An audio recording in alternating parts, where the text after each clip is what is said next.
Assalamualaikum warahmatullahi wabarakatuh. Perkenalkan, nama saya Telita Nurmayit Safir Jatilah, kelas 1D jurusan Bimbingan Konseling Islam.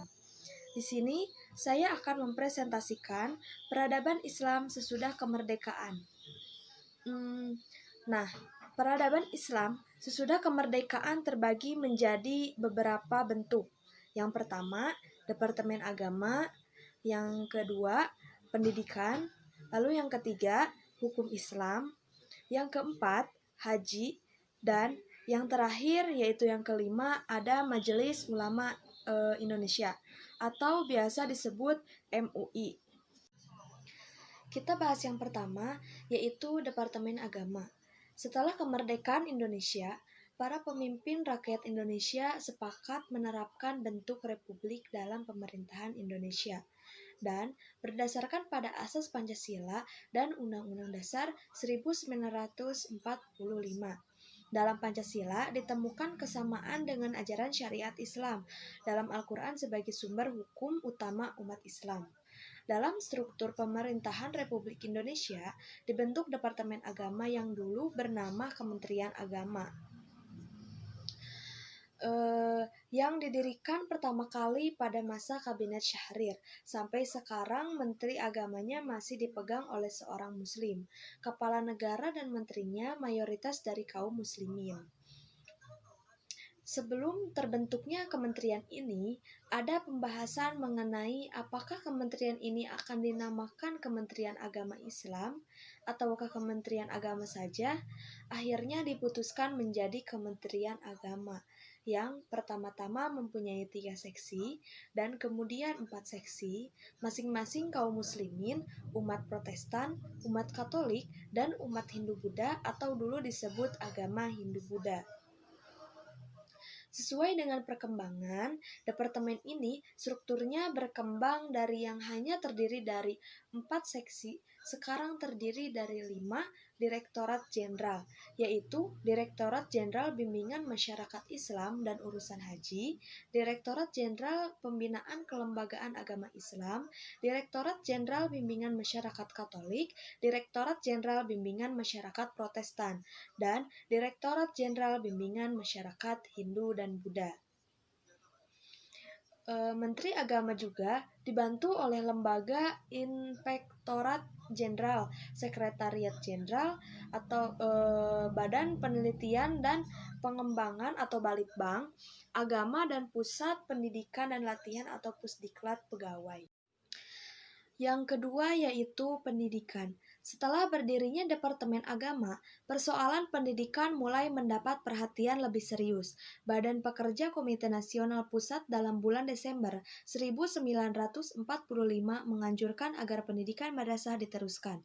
Kurikulum 1975 tercipta setelah melalui perjuangan pihak pengemban madrasah untuk berusaha menyamakan status dan derajat madrasah yang dikelola oleh Departemen Agama dengan status dan derajat pendidikan lain yang dikelola oleh Departemen Pendidikan dan Kebudayaan.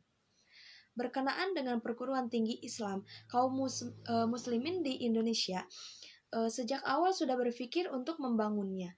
Mahmud Yunus membuka Islamic College pertama tanggal 9 Desember 1940 di Padang, yang terdiri dari Fakultas Syariah dan Fakultas Pendidikan dan Bahasa Arab.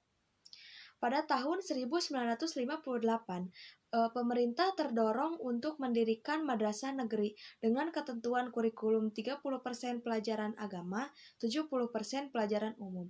Sistem penyelenggaraan sama dengan sekolah umum menggunakan tingkatan sebagai berikut. Yang pertama, madrasah ibtidaiyah negeri setingkat SD, lama belajar 6 tahun. Kedua, madrasah sanawiyah negeri setingkat SMP, lama belajar 3 tahun. Yang ketiga, madrasah aliyah negeri setingkat SMA, lama belajar 3 tahun. Salah satu tugas penting yang dilakukan Departemen Agama adalah menyelenggarakan, membimbing, dan mengawasi pendidikan agama. Lembaga-lembaga pendidikan Islam sudah berkembang beberapa bentuk sejak zaman penjajahan Belanda.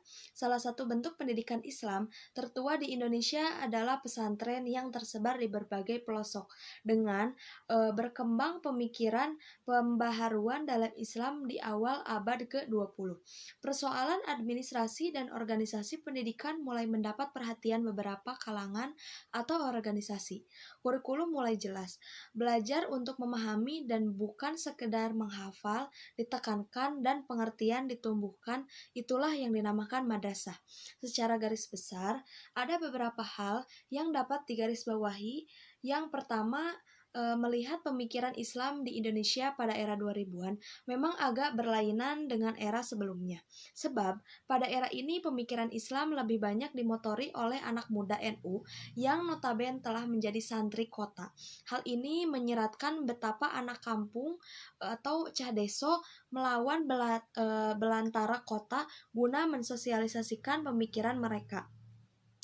Hal ini sesungguhnya juga dialami oleh pemikiran lainnya. Namun, untuk kasus anak muda, mereka telah memiliki panggung yang dipelopori oleh Gus Dur. Kedua, jika diniati secara mendalam, pemikiran anak muda NU memang bukan barang baru dalam kancah pemikiran Islam di Indonesia. Hanya saja sebagaimana lazimnya pemikiran. Dia pasti menyeruak ke permukaan seiring dengan perkembangan zaman. Namun, jika ditilik dari agenda anak muda NU, maka agenda mereka sudah agak ketinggalan, sebab wacana yang dikembangkan sesudah atau selesai di kalangan IAIN. Pemikiran mereka menjadi heboh tampaknya ketika dikonsumsi di wilayah komoditi seperti Jakarta yang memang menciptakan pemikiran dari sisi market, bukan substansi pemikiran itu sendiri. Seperti ditegaskan oleh Robin Huss seperti di atas, bahwa pada saatnya anak muda NU ini akan kembali ke kandangnya seperti yang terlihat pula dari sosok Gus Dur. Kendati diusung kemana-mana toh akhirnya kembali ke NU juga. Nah, ketiga, hal ini menjadi catatan awal untuk memahami pemikiran Islam di Indonesia era 2000-an. Sebab saat ini anak muda NU yang paling terdepan dibandingkan dengan kelompok muda lainnya. Dalam buku Islam historis bahwa pemikiran Islam akan banyak ditentukan oleh anak muda NU yang berani melawan tradisi dan anak muda dari IAIN yang seringkali dicap Islam kerek. Hal ini tentu saja akan memberikan perspektif baru terhadap dinamika studi pemikiran Islam di Indonesia. Dengan kata lain, era Nurholis Majid telah selesai seiring dengan keinginannya terlibat dalam politik praktis, dan ini pun akan dilakukan oleh anak muda NU seperti yang dilakukan oleh sang pelindung mereka, Gus Dur.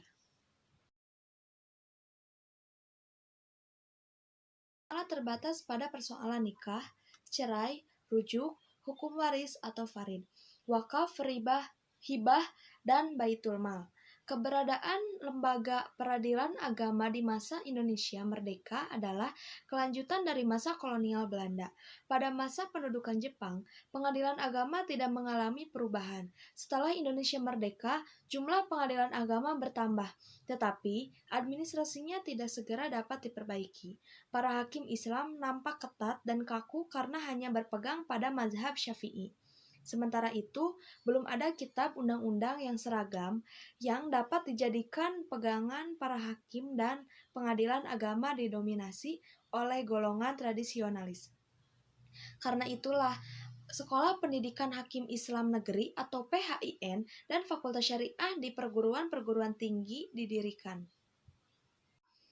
Yang selanjutnya atau yang ketiga, ada hukum Islam, lembaga Islam yang sangat penting yang juga ditangani oleh Departemen Agama adalah hukum atau syariat. Pengadilan Islam di Indonesia membatasi dirinya pada soal-soal hukum muamalat yang bersifat pribadi. Hukum muamalat terbatas pada persoalan nikah, cerai, rujuk, hukum waris atau farid, wakaf, hibah, dan baitul mal. Keberadaan lembaga peradilan agama di masa Indonesia merdeka adalah kelanjutan dari masa kolonial Belanda. Pada masa pendudukan Jepang, pengadilan agama tidak mengalami perubahan. Setelah Indonesia merdeka, jumlah pengadilan agama bertambah, tetapi administrasinya tidak segera dapat diperbaiki.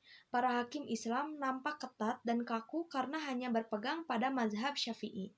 Sementara itu, belum ada kitab undang-undang yang seragam yang dapat dijadikan pegangan para hakim dan pengadilan agama didominasi oleh golongan tradisionalis. Karena itulah, Sekolah Pendidikan Hakim Islam Negeri atau PHIN dan Fakultas Syariah di perguruan-perguruan tinggi didirikan. Yang keempat yaitu haji. Setelah kemerdekaan pada tahun 1970-an, banyak para pejabat tinggi pemerintah termasuk menteri yang tidak ketinggalan berangkat ke Tanah Suci. Bahkan dari kalangan merekalah Amir Al-Hajj atau pemimpin jemaah haji Indonesia ditunjuk. Sejak zaman penjajahan Belanda, umat Islam Indonesia ingin mempunyai kapal laut untuk dipergunakan dalam penyelenggaraan perjalanan haji.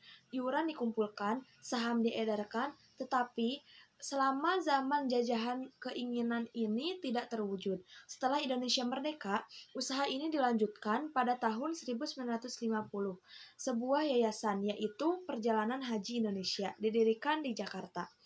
Pemerintah memberikan kekuasaan kepada yayasan itu untuk menyelenggarakan perjalanan haji, sebuah bank, Bank Haji Indonesia, dan sebuah perusahaan kapal, Pelayaran Muslim Indonesia, atau MUSI didirikan. Tetapi 10 tahun kemudian, perusahaan MUSI ini masih saja bertindak sebagai agen dalam mencarter kapal dari perusahaan asing. Dalam artian, MUSI tidak mempunyai kapal sendiri. Cara ini ditempuh sampai tahun 1962. Ketika MUSI diperbolehkan oleh pemerintah mungkin sekali karena pertimbangan politik. Setahun sebelumnya, pada tahun 1961, petugas Haji Indonesia atau PHI yang bertugas memberikan kemudahan-kemudahan naik haji juga dibubarkan karena banyak anggota PHI adalah anggota masyumi partai yang telah dibubarkan. Yang terakhir atau yang kelima yaitu Majelis Ulama Indonesia atau disebut MUI. Cara yang dilakukan pemerintah Indonesia dalam menyelenggarakan administrasi Islam ialah mendirikan Majelis Ulama. Suatu program pemerintah, apalagi yang berkenaan dengan agama, hanya bisa berhasil dengan baik. Pertama kali Majelis Ulama didirikan pada masa pemerintahan Soekarno. Majelis ini pertama-tama berdiri di daerah-daerah karena diperlukan untuk menjalin keamanan. Di Jawa Barat berdiri pada tanggal 12 Juli 1958, diketahui oleh seorang panglima militer. Setelah keamanan sudah pulih dari pemberontakan di tahun 1961, Majelis Ulama ini bergerak dalam kegiatan-kegiatan di luar persoalan keamanan, seperti dakwah dan pendidikan. Islam telah mendidik karakter bangsa Indonesia menjunjung tinggi kebenaran, kejujuran, dan kesucian. Apabila tidak ada semangat Islam di Indonesia, sudah lama kebangsaan yang sebenarnya lenyap dari Indonesia. Sekian yang bisa saya sampaikan, kurang lebihnya mohon dimaafkan. Terima kasih. Wassalamualaikum warahmatullahi wabarakatuh. Dadah.